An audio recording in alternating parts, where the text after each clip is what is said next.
Price God. ஆண்டவரும் இரட்சகருமாகிய இயேசு கிறிஸ்துவின் நாமத்தினாலே உங்கள் யாவருக்கும் அன்பின் வாழ்த்துக்கள். புதிய நாளை காண செய்த தேவனுக்கு நாம் நன்றிகளை செலுத்துவோம். இந்த நாளிலும் நாம் எடுத்துக்கொண்ட வேத பகுதி நீதிமொழியின் புஸ்தகம் 21ஆம் அதிகாரம் 30வது வசனம் 31வது வசனம். கர்த்தருக்கு விரோதமான ஞானமும் இல்லை, தீமில்லை, ஆலோசனையும் இல்லை, குதிரை யுத்தத்துக்கு ஆயத்தப்படும், ஜெயமோ கர்த்தரால். கர்த்தருக்கு விரோதமான ஞானம் இல்லை, புத்தி இல்லை, ஆலோசனை.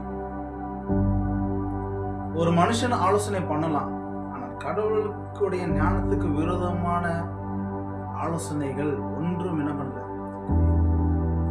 நம்ம என்னதான் ஆலோசனை பண்ணினாலும் திட்டம் தீட்டினாலும் அவருடைய ஆலோசனைகள் தான் என்ன பண்ணும், அவருடைய திட்டத்தின்படி தான் என்ன பண்ணுவாரு. நினைக்கலாம், இல்ல எல்லா ஞானத்துக்கும் மேலா எனக்கு ஞானத்தை கொடுத்திருக்கிறாரு, என்னுடைய ஆலோசனைப்படி தான் எல்லாம் என்ன பண்ணுவோம் நடக்கும், அவரே என்னுடைய ஆலோசனைப்படி தான் என்ன பண்ணுவோம். அவருடைய ஆலோசனைப்படி தான் நம்மளை என்ன பண்ணுவார், நடந்துச்சு. அவருக்கு விரோதமான ஆலோசனைகளும் கிடையாது, திட்டங்களும் கிடையாது. குதிரை யுத்தத்துக்காக என்ன பண்ணும், ஆயத்தம். ஜெயமோ கர்த்தரால். ஜெயம் என்பது நம்மளுடைய வாழ்க்கையில அவர் தர ஒரு அற்புதமான காரியம். தோல்வியில நாம் என்ன பண்ணலாம், துவண்டு போய் கிடக்கலாம், வருத்தத்துல துவண்டு போய் கிடக்கலாம். என்னை ஆதரிப்பார் யாரும் இல்லையே, இத்தனை நாளா எனக்கு இந்த பிரச்சனை பின்தொடர்ந்து வந்து கொண்டே இருக்குது, இந்த பிரச்சனைக்கு ஒரு முடிவு வராதா?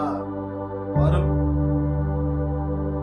குதிரையோ யுத்தத்துக்கு ஆயத்தத்தை தான் நமக்கு என்ன பண்றார், பண்ணி கொண்டு இருக்கிறார்.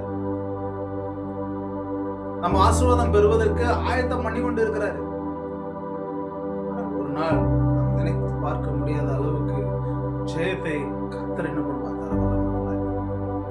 நாம் ஜெயம் பெறுவதற்காக இந்த உலகத்துல படைக்கப்பட்டவர்கள்.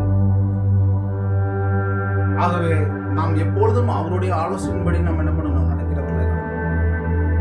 ஆனாலும் தேவனுக்கு விரோதமாய், சபைக்கு விரோதமாய் என்ன பண்ணக்கூடாது, ஆலோசனை ஜெயம் வர வேண்டும் என்று சொன்னால் நான் கர்த்தருடைய பார்வையில அவருடைய ஆலோசனைப்படி நடக்கின்ற பிள்ளையாய் நான் என்ன பண்ணுவேன், காணப்படுவேன் என்று சொல்லி இந்த நாட்களில கண்களை மூடி இந்த